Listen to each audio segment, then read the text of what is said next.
박근혜 정권 퇴진 전국 대학생 시국회의 공동대표 민족동국 48대 총학생회 총학생회장 안드레입니다. 예, 조금은 불편하지만 박사모 이야기로 좀 발언을 시작하고자 합니다.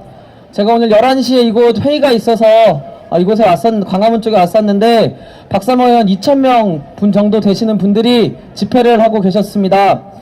의견을 내는 것을 막을 수는 없습니다. 그것이 민주주의입니다. 하지만 그 의견에는 이성과 기본이 전제되어 있어야 합니다.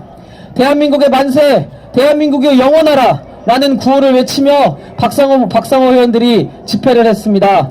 그들이 말하는 대한민국은 무엇입니까? 도대체 누구를 위한 대한민국입니까? 2014년 4월 16일 이후 이곳 세월호 광장과 유가족들의 시간은 멈췄습니다.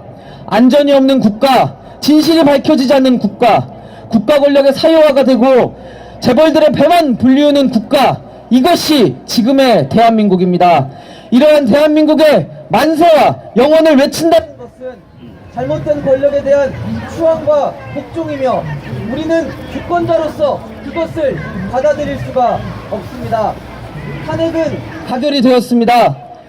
저는 개인적으로 탄핵 가결 이후에 기쁨과 슬픔, 승리감, 허탈감 등의 만감이 교차했습니다. 탄핵의 가결은 국정농단 사태 이후 국민들의 손으로 이끌어낸 첫 번째 정치적 심판입니다. 하지만 변한 것은 없습니다. 우리는 여전히 이 추운 날 거리로 나오고 있으며 박근혜는 청와대에서 여전히 자리를 지키고 있습니다. 우리는 분명 승리해 가고 있습니다. 하지만 아직 승리한 것은 아닙니다. 탄핵을 시작으로 우리의 국가를 되찾기 위한 민중의 촛불혁명은 계속 타올라야 할 것입니다. 하지만 박근혜는 스스로가 잘못한 것을 알고 있을 겁니다. 그거에 대한 책임과 해결은 스스로의 범죄 행위를 인정하고 그리고 구속되는 것입니다. 그리고 퇴진하는 것입니다. 헌재의 판단 전까지 청와대를 불법 점거하고 자신의 범죄 행위를 인정하지 않는 것이 아니라 탄핵의 결과 여부를 떠나 박근혜 정권 퇴진 그리고 박근혜의 구속, 이것이 바로 국민들이 원하는 것이며 우리의 심판인 것입니다. 우리는 더욱더 경계해야 합니다. 공안검사 출신으로 박근혜와 공범인 황교안이 우리의 주권을 어떻게 남용할 것인지 또 우리의 심판을 어떻게 기만할 것인지 우리는 경계해야 할 것입니다. 그리고 더욱더 대비해야 합니다. 탄핵으로 인한 정치의 사법화, 그에 따른 민중정치에 대한 접근권 제약을 대비하고 더욱더 거리에서 우리의 싸움을 이어나가야 합니다. 정치권과 언론은 탄핵을 민중투쟁의 승리로 대대적으로 선전하고 있습니다. 맞습니다. 우리는 승리했습니다. 세월호 유가족들의 투쟁이 2년간 있었기 때문에 탄핵 안에 진실규명에 대한 내용이 포함될 수 있었습니다. 하지만 우리는 앞으로의 투쟁을 헌재의 판단과 국회의 공으로 넘겨서는 안 됩니다.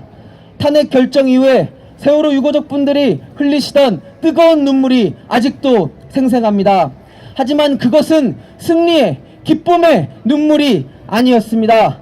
한 고비 한 고비를 넘기면서 정말 힘들게 지켜왔던 안도의 눈물이었으며 앞으로를 준비하는 눈물이었으며 답답함과 억울함의 눈물이었습니다. 세월호의 아픔 앞에 정치권은 도대체 무엇을 했습니까? 이미 우리의 곁을 떠난 아이들, 밝혀지지 않고 있는 진실들, 박근혜의 탄핵은 민중에 의해서가 아니라 정치권에서 당연히 했었어야 할 일이었을 겁니다. 믿을 수 있는 것은 여기 옆에 있는 우리들밖에 없습니다. 대학생들밖에 없습니다. 국민들밖에 없습니다. 민중들밖에 없습니다. 우리가 서로 이 믿음과 이 함께한다는 마음을 가지고 거리에서의 우리의 투쟁을 그리고 박근혜 정권의 즉각 퇴진을 만들어 가야 할 것입니다. 전국 대학생 시국회의 역시 세월호의 진상규명을 위한 박근혜 정권 퇴진 투쟁에 끝까지 함께 할 것입니다. 여기 계신 대학생분들 모두 함께 하실 수 있으시죠?